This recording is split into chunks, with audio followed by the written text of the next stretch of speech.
संसद के शीतकालीन सत्र में सत्ता पक्ष और विपक्ष लगातार मिलकर काम कर रहे हैं। सत्ता और विपक्ष के मिलजुल कर काम करने का यही मंत्र आज प्रधानमंत्री ने फिर से राज्यसभा में दिया। पीएम ने कहा कि तू मैं से देश नहीं चल सकता, बल्कि सबको मिलकर काम करना होगा, जिसका संदेश संविधान ने भी दिया है। सिर्फ तू मैं करने से देश नहीं चलता है, देश कभी साथ साथ मिलकर के भी चलने से चलता है। और इसलिए संविधान एक ऐसी शक्ति है जो हमें तू और मैं की भाषा से बाहर निकाल सकती है। संविधान एक भावना है जो हमें जोड़ने की ताकत देती है।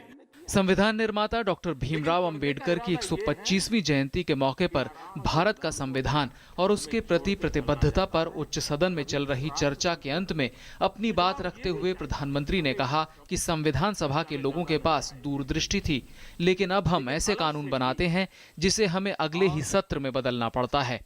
ऐसे में हमें आत्मावलोकन की जरूरत है। संविधान सभा में बैठे हुए लोगों ने 50 साल, 60 साल, 70 साल के बाद भी ऐसी परिस्थिति पैदा हो तो क्या हो, उसके सेफगार्ड की चिंता की है।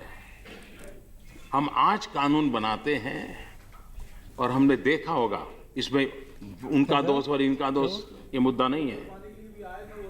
हमारी कुल मिलाकर के स्थिति है कि हम कानून बनाते हैं और दूसरे ही सत्र में आना पड़ता है।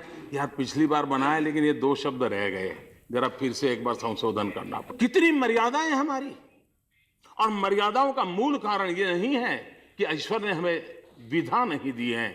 उसका मूल कारण है कि हम लगातार संविधान के प्रकाश में चीजों को नहीं सोचते। प्रधानमंत्री ने कहा कि सरकार ने 26 नवंबर को संविधान दिवस इसलिए मनाने का फैसला किया ताकि लोग केवल संविधान को जाने ही नहीं बल्कि उसके आदर्शों का पालन भी करें। पीएम ने संविधान को मार्गदर्शक बताते हुए कहा कि ये केवल कानूनी मार्गदर्शन नहीं देता, बल्कि ये एक सामाजिक दस्तावेज भी है। प्रधानमंत्री ने सभी राज्यों को जोड़ने के लिए एक दूसरे राज्य में महोत्सव मनाने और बच्चों को दूसरे राज्य के कुछ शब्द सिखाने का विचार भी पेश किया। इससे पहले राज्यसभा में तीसरे दिन चर्चा की शुरुआत हुई। दिन भर चली चर्चा के दौरान तमाम दलों के सदस्यों ने बाबा साहेब को याद किया और देश के सामाजिक और लोकतांत्रिक ताने बाने में संविधान की भूमिका पर प्रकाश डाला। Doctor Ambedkar said, the government is of the people, by the people, for the people, but the government should be with malice towards none but charity for all.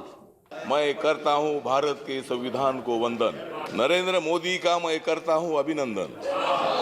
Narendra Modi का करता हूं मैं अभिनंदन, क्योंकि लंदन में जाकर उन्होंने किया है बाबा साहब को वंदन। डॉक्टर बाबा साहब अम्बेडकर जी ने ड्राफ्टिंग कमेटी के चेयरमैन के नाते बहुत बड़ा काम किया। ये सही है कि डॉक्टर अम्बेडकर एक प्रखर विद्वान थे। गरीबों के लिए, शोषित वर्गों के लिए, कमजोरों के प्रति उनकी प्रतिबद्धता थी।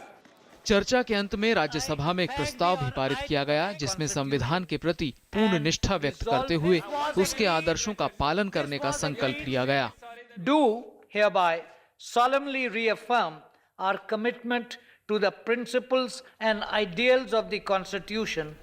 इससे पहले संविधान के प्रति प्रतिबद्धता पर लोकसभा में भी 2 दिन की चर्चा हुई थी, जिसके बाद लोकसभा ने एक प्रस्ताव पारित करके संविधान की मूल भावना के प्रति संकल्पित रहने की प्रतिबद्धता को जताया था। पार्लियामेंट टीम के साथ news night desk, TD news.